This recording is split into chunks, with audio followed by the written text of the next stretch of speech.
अब बात करते हैं सबसे पहले अपनी टाइम कॉम्प्लेक्सिटी की। तो टाइम कॉम्प्लेक्सिटी को समझने के लिए मैं क्या करती हूँ, मैं एक एरे का एग्जाम्पल ले लेती हूँ। इस एरे का नाम है ARR और इसके अंदर कुछ मेरे पास एलिमेंट्स हैं 1, 8, -1, 2, 5 एंड 4। अब मुझे क्या करना है, मुझे इस एरे में से अपना लार्जेस्ट एलिमेंट फाइंड आउट करके निकालना है। लार्जेस्ट एलिमेंट किसी भी एरे में फाइंड आउट करने के लिए मैं सबसे सिंपलेस्ट एल्गोरिथम लगा सकती हूँ, which is my linear search. मैं क्या करूँगी, लीनियरली सर्च करूँगी। लीनियर सर्च क्या होता था कि एक एक इंडेक्स पर जाकर देखूंगी, एक बाहर एक ग्लोबल मैक्सिमम ले लूँगी, इसको इनिशियलाइज कर दूंगी -इन्फिनिटी के साथ। क्या ये इससे बड़ा है? हाँ, ये इससे बड़ा हो जाएगा तो यहाँ 1 आ जाएगा। फिर इस इंडेक्स पर जाऊँगी, 8 के साथ इसको कंपेयर करूँगी तो 8 आ जाएगा। इस इंडेक्स पर जाऊँगी, ये तो छोटा है। फिर इस इंडेक्स पर जाऊँगी, ये भी 8 से छोटा है। इस इंडेक्स पर जाऊँगी, ये भी 8 से छोटा है। फिर इस इंडेक्स पर जाऊँगी, ये भी मेरा 8 से छोटा है। तो फाइनली मुझे पता चलेगा कि मेरे एरे का जो लार्जेस्ट एलिमेंट था दैट वॉज 8। ये हो गई मेरी लीनियर सर्च की अप्रोच। अब लीनियर सर्च के अंदर वर्स्ट केस, वो मतलब सबसे गंदा केस जिसमें मुझे सबसे ज़्यादा बार सर्च करना पड़ेगा, वो क्या होगा? वो ये होगा कि मेरा लार्जेस्ट एलिमेंट कहाँ आ जाए, मेरा लार्जेस्ट एलिमेंट लास्ट पोजीशन पे आ जाए। जैसे अगर इस 8 की जगह यहाँ पे 4 होता, मैंने दोनों को स्वैप कर दिया, यहाँ 4 होता और यहाँ 8 होता, तो मेरा प्रोग्राम कैसे रन करता? मेरे प्रोग्राम में सबसे पहले मैक्सिमम के अंदर -इन्फिनिटी होता। मैं यहाँ जाती तो ये 1 हो जाता, फिर यहाँ जाती तो ये 4 हो जाता, यहाँ जाती तो कोई चेंज नहीं, यहाँ जाती कोई चेंज नहीं, यहाँ जाती तो ये 5 हो जाता और यहाँ जाती तब जाकर ये 8 हो जाता। तो मैंने कितने ऑपरेशंस किए होते, मतलब कितने इंडेक्सेस पर जाकर मैंने काम किया। एक इंडेक्स पर जाकर चेक करना और मैक्सिमम को अपडेट करना इज इक्वल टू एक काम, यानी एक ऑपरेशन। तो मैंने एक ऑपरेशन किया, 2 ऑपरेशन किए, 3 ऑपरेशन किए, 4 ऑपरेशन किए, 5 ऑपरेशन किए और 6 ऑपरेशन किए।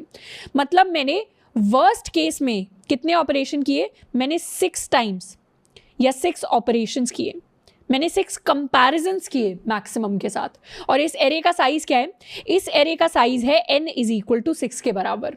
तो क्या मैं कह सकती हूँ अगर मेरे एरे का साइज 1,00,000 होता, या मेरे एरे का साइज उससे छोटा देख लेते, मेरे n की वैल्यू 1000 होती, तो मुझे कितने ऑपरेशंस करने पड़ते अपने वर्स्ट केस में? वर्स्ट केस यानी सबसे बुरे वाला केस जिसमें मेरा लार्जेस्ट एलिमेंट लास्ट में ही बैठा हुआ है। उस वर्स्ट केस में मैं कह सकती हूँ मुझे 1000 ऑपरेशन करने पड़ते। और अगर मेरे एरे का साइज 1,00,000 होता है, यानी 10⁵ होता, तब मुझे कितने ऑपरेशन करने पड़ते? तब मुझे 1,00,000 ऑपरेशंस या 1,00,000 कंपैरिजन्स करने पड़ते। तो उसमें मुझे काफ़ी टाइम लग रहा है। और एक चीज़ मैं ऑब्जर्व कर रही हूँ, ये जो मेरा टाइम है, जैसे जैसे मेरे n की वैल्यू बढ़ रही है, मतलब जैसे जैसे मेरे एरे का साइज बढ़ रहा है, ये टाइम कितना ज़्यादा बढ़ रहा है। एरे 6 था तब तो चलो 6 ऑपरेशन थे, बहुत ही जल्दी हो जाएगा। पर एरे 1,00,000 का हो गया तो 1,00,000 ऑपरेशन हो गए। तो 6 और 1,00,000 में बहुत ही बड़ा डिफरेंस होता है। तो इतना ज़्यादा टाइम मेरे पास बढ़ गया है। अब मैं इस पूरी चीज़ की अगर समरी लिखूं तो यहाँ से मैंने क्या फाइंड आउट किया? यहाँ से मैंने ये फाइंड आउट किया कि अगर मैं लीनियर सर्च को अप्लाई करती हूँ, यहाँ से ये चीज़ मैंने फाइंड आउट की कि अगर मैं लीनियर सर्च को अप्लाई करती हूँ अपने लार्जेस्ट को फाइंड आउट करने के लिए एरे के अंदर, तो मेरा क्या होता है, मेरा n का साइज जैसे जैसे बड़ा हो रहा है, मेरे ऑपरेशंस या मेरे प्रोग्राम का टाइम भी बहुत ज़्यादा बड़ा होता है। मतलब उसी रेट से बड़ा हो रहा है, जितने मेरे एरे का साइज है उतने ही मेरे ऑपरेशंस ज़्यादा बढ़ते जा रहे हैं। और ये कब बढ़ रहे हैं? ये मेरे वर्स्ट केस में बढ़ रहे हैं।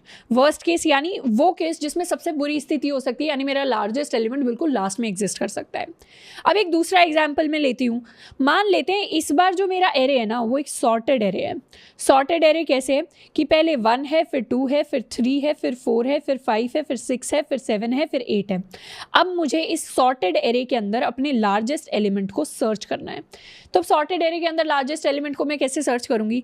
सिंपल है, सॉर्टेड एरे है और असेंडिंग ऑर्डर में सॉर्टेड है, तो हमेशा लार्जेस्ट एलिमेंट लास्ट में होगा। तो यहाँ मुझे क्या करना पड़ा? यहाँ मुझे एक सिंपल लाइन लिखनी है कि मेरा लार्जेस्ट क्या होगा? मेरा लार्जेस्ट होगा ARR ऑफ n-1। तो यहाँ मुझे कितने ऑपरेशन लगे? यहाँ मुझे एक ऑपरेशन लगा, क्योंकि सॉर्टेड एरे के लिए मुझे ऑलरेडी पता था कि मेरा जो लार्जेस्ट एलिमेंट है वो हमेशा लास्ट इंडेक्स पर एग्जिस्ट करेगा। अब इसमें अगर मान लेते हैं ये तो मेरे एरे का साइज क्या हुआ? n = 8 हुआ। n = 8 में मुझे कितने ऑपरेशंस लगे? मुझे कितना टाइम लगा? मैं कह सकती हूँ मुझे एक ऑपरेशन लगा। अगर मेरे एरे का साइज 1000 होता तो मुझे कितने ऑपरेशंस लगते? एरे का साइज अगर 1000 है पर वो सॉर्टेड एरे है, तब भी मुझे एक ही ऑपरेशन लगता। क्यों? क्योंकि हमेशा पता है ये लार्जेस्ट तो लास्ट में ही एग्जिस्ट करता है। तो इस केस में भी मुझे एक ही ऑपरेशन लगा। अगर मेरे एरे का साइज मैं कह दूं 1,00,000 होता तब मुझे कितने ऑपरेशंस लगते, तब भी मुझे एक ही ऑपरेशन लगता, क्योंकि अब मैं एरे कितना भी बड़ा ले लूं, अगर वो एक सॉर्टेड एरे है तो मेरा लार्जेस्ट एलिमेंट हमेशा लास्ट में ही एग्जिस्ट करेगा। तो क्या मैं कह सकती हूं कि यहां मुझे कांस्टेंट ऑपरेशंस परफॉर्म करने पड़ रहे हैं, मतलब हर बार उतने ही ऑपरेशंस लगेंगे जितने मेरा, चाहे एरे का साइज छोटा हो चाहे एरे का साइज बड़ा हो, अगर सॉर्टेड एरे है तो हमेशा कांस्टेंट ऑपरेशंस मुझे परफॉर्म करने पड़ रहे हैं।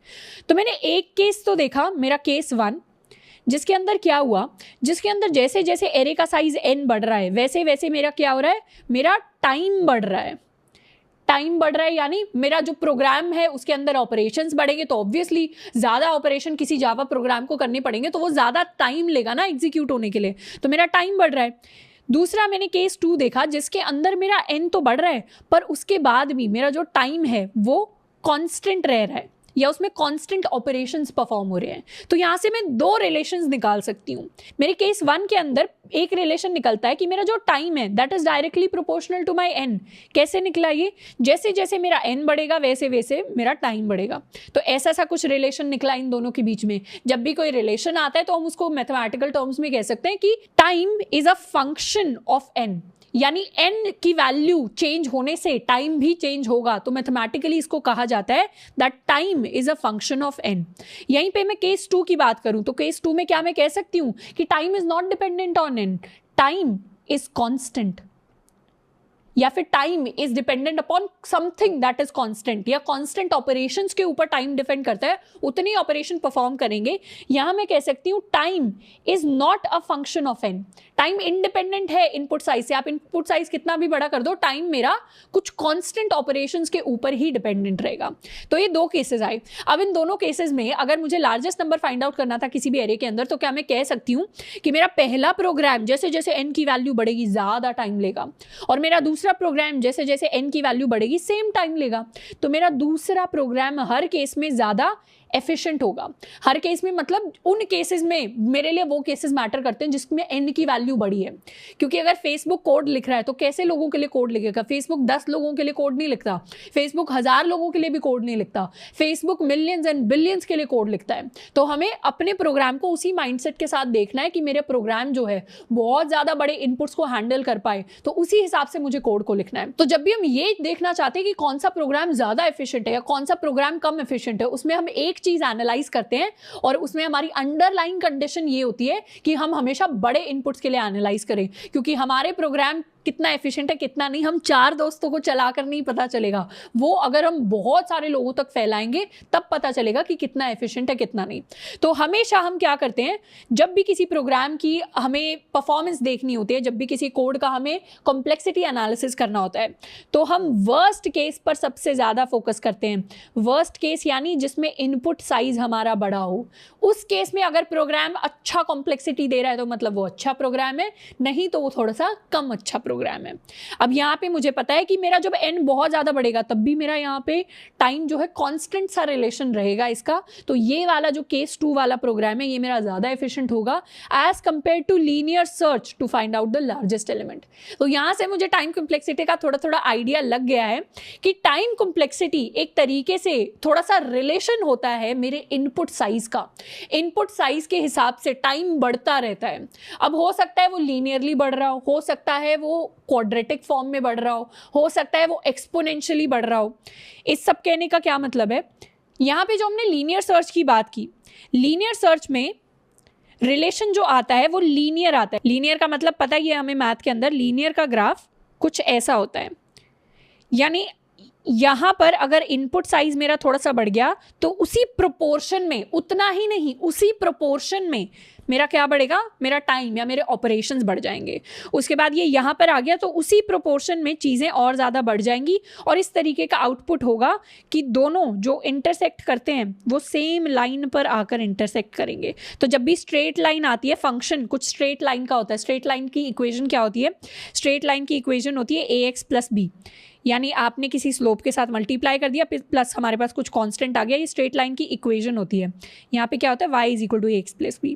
तो इस तरीके की अगर इक्वेशन, इस तरीके का अगर रिलेशनशिप है टाइम और इनपुट साइज में, तो फिर वो मेरा एक लीनियर रिलेशनशिप है, लीनियर फंक्शन है, तो उस केस में मैं कहूंगी कि मेरा जो टाइम है या मेरी जो टाइम कॉम्प्लेक्सिटी है that will be equal to big O of n. अभी बात करेंगे बहुत ही ज़्यादा डिटेल में कि ये बिग ओ का क्या मतलब है, पर मुझे ये तो पता ही था कि मेरा time is directly proportional to n. Time is not directly proportional to n square, this is not true.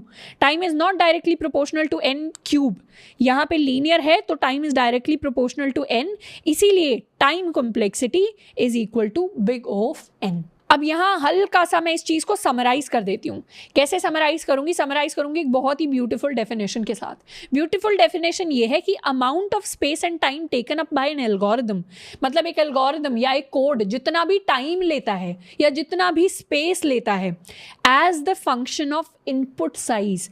Input size से वो जिस तरीके से रिलेट करता है, मतलब टाइम का या स्पेस का जो इनपुट साइज के साथ रिलेशनशिप होता है, उस रिलेशनशिप को, उसी फंक्शन को हम क्या कहते हैं? हम कॉम्प्लेक्सिटी कहते हैं। This is not the actual time taken. हो सकता है एक प्रोग्राम जो है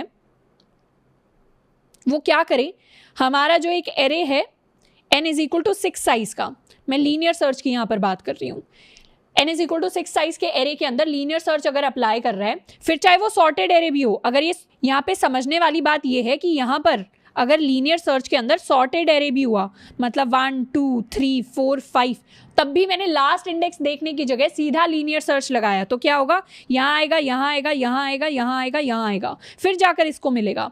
पर सॉर्टेड प्रॉपर्टी को यूज करके हमें डायरेक्टली मिल जाएगा। तो यहाँ n इज इक्वल टू 6 के लिए अगर मैं किसी एरे को कंसिडर करूँ, मान लेते हैं इसके अंदर एलिमेंट है 1 2 3 4 5 एंड 6, अगर इसके ऊपर लीनियर सर्च लगेगा, इसमें हो सकता है मेरे पास जो टाइम लगे वो लगे 2 मिलीसेकंड के बराबर। और अब मैं n की वैल्यू को अगर 1000 ले लूँ, तो उसमें मैं बिल्कुल रैंडम टाइम ले रही हूँ, ये बिल्कुल रियल लाइफ से रिलेटेड नहीं है। इसमें मान लेते हैं मेरे को 100 मिलीसेकंड्स लग गए। तो यहाँ पर क्या हुआ? यहाँ पर इस प्रोग्राम में भी लीनियर सर्च लगा और यहाँ पे n इज इक्वल टू 100 का साइज होता तब भी लीनियर सर्च लगा। टाइम तो अलग अलग है दोनों का, पर इन दोनों प्रोग्राम्स की जो कॉम्प्लेक्सिटी है वो सेम रहेगी, क्योंकि complexity is not the actual time taken. Complexity का ये जो टाइम इसको रन करने में लगेगा वो रियल लाइफ टाइम से कोई लेना देना नहीं है। कॉम्प्लेक्सिटी एक रिलेशनशिप बताता है, रियल लाइफ वैल्यू नहीं बताता, सिर्फ रिलेशनशिप या सिर्फ एक फंक्शन को बताता है। तो यहाँ पर लीनियर सर्च चाहे छोटे एरे पर अप्लाई हो या बड़े एरे पर अप्लाई हो, लीनियर सर्च का जो टाइम कॉम्प्लेक्सिटी रहेगी that will always be equal to big O of n for this case, for this case, for any case larger than this. अब टाइम कॉम्प्लेक्सिटी की जो वैल्यू होती है वो हम दो तरीके से निकाल सकते हैं, दो प्रोसेसेस होते हैं। पहला होता है हमारा एक्सपेरिमेंटल एनालिसिस। इस तरीके को प्रैक्टिकली हम कभी यूज़ नहीं करते, ना ये प्लेसमेंट के हिसाब से इम्पॉर्टेंट है, प्लेसमेंट पर्सपेक्टिव के हिसाब से बिल्कुल इम्पॉर्टेंट नहीं है। दूसरा होता है हमारा थ्योरेटिकल एनालिसिस। इसको हम हमेशा यूज़ करते हैं और प्लेसमेंट के अंदर भी हमें इसी को यूज़ करना है। इंटरव्यूज़ के अंदर जब हम नए कोड भी लिखेंगे तो इंटरव्यूअर पूछेगा इसकी टाइम कॉम्प्लेक्सिटी निकालो, तो हम इसी तरीके को यूज़ कर रहे होंगे। एक्सपेरिमेंटल एनालिसिस बेसिकली होता है कि हमने कोई कोड लिखा है, हम क्या करें, कुछ फंक्शंस को, कुछ इनबिल्ट क्लासेस को यूज़ करके इसका टाइम निकाल लें। उसके बाद मैं प्लॉट करूँ कि मैंने n थोड़ा सा छोटा रखा तो मेरा क्या टाइम आया, मैंने n थोड़ा सा मीडियम साइज़ का रखा तो मेरा क्या टाइम आया, this is time 1, this is time 2। मैंने n थोड़ा सा बड़ा रखा तो मेरा कुछ टाइम 3 आया होगा। अब इन दोनों का मैं ग्राफ प्लॉट करूँ तो मैंने एक्चुअली कोड को चला कर देखा कि मेरा क्या टाइम आ रहा है इनपुट साइज़ के हिसाब से, फिर मैंने ग्राफ प्लॉट किया, फिर मैं फाइंड आउट करूँ टाइम कॉम्प्लेक्सिटी। तो ये थोड़ा सा प्रैक्टिकल नहीं है, क्योंकि हर बार हम अपना टाइम तो मैनेज करेंगे नहीं इनपुट साइज़ के हिसाब से। तो हम बात करेंगे हमेशा थ्योरेटिकल एनालिसिस की। सबसे पहले बात करते हैं theoretical analysis of linear search. Linear search की अगर मैं बात करूं तो हमेशा मैं टाइम कॉम्प्लेक्सिटी को एक ग्राफ की फॉर्म में भी दिखा सकती हूँ। मेरा ग्राफ में y क्या होता है? मेरे ग्राफ में y होता है मेरी टाइम कॉम्प्लेक्सिटी, या इसको मैं ऑपरेशंस भी कह सकती हूँ। ऑपरेशंस किस हिसाब से बढ़ेंगे? ऑपरेशन अगर ज़्यादा होते हैं किसी प्रोग्राम के अंदर तो टाइम कॉम्प्लेक्सिटी भी ज़्यादा होती है उस प्रोग्राम की, अनलेस एंड अनटिल वो कांस्टेंट ऑपरेशन नहीं है। मतलब ऑपरेशन अगर इनपुट साइज पे डिपेंड करेंगे तो फिर मेरी टाइम कॉम्प्लेक्सिटी बढ़ेगी। और यहाँ पे आता है मेरा इनपुट का साइज। जैसे मैंने ऑब्जर्व किया अपने एरे के अंदर कि जैसे ही मेरे इनपुट का साइज़ थोड़ा छोटा था मुझे कम टाइम लग रहा था, जैसे ही मेरे इनपुट का साइज़ थोड़ा बढ़ जाता है मुझे क्या लगता है, मुझे थोड़ा ज़्यादा टाइम लगता है।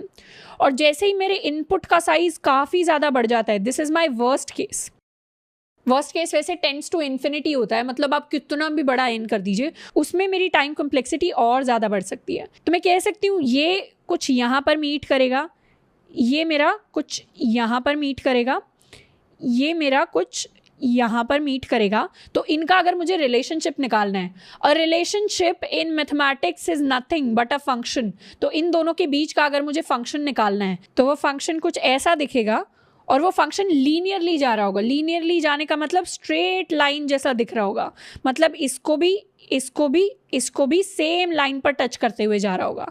तो क्या मैं कह सकती हूँ अगर किसी टाइम पर मेरा इनपुट साइज बहुत बड़ा हो गया, मतलब मेरा इनपुट साइज मान लेते हैं इतना बड़ा हो गया, तो यहाँ से मैं फिगर आउट कर सकती हूँ कि मेरा जो टाइम होगा वो ऑब्वियसली पुराने वाले छोटे वाले n की वैल्यू से ज़्यादा बड़ा होगा। पर जो मेरी टाइम कॉम्प्लेक्सिटी है, this straight line represents my complexity. Actual time taken क्या है? एक्चुअल टाइम टेकन तो यहाँ पे प्लॉट होगा। इनपुट साइज कहाँ है? इनपुट साइज तो यहाँ पे प्लॉट होगा, पर टाइम कॉम्प्लेक्सिटी कहाँ प्लॉट होगी? टाइम कॉम्प्लेक्सिटी ये ग्राफ वाली लाइन है, ये मेरी टाइम कॉम्प्लेक्सिटी है, ये मेरी टाइम कॉम्प्लेक्सिटी नहीं है। और इस टाइम कॉम्प्लेक्सिटी में क्या फंक्शन बन रहा है? इस टाइम कॉम्प्लेक्सिटी में y is equal to ax plus b का फंक्शन बन रहा है। अब यहाँ पे y क्या था? y था मेरा टाइम।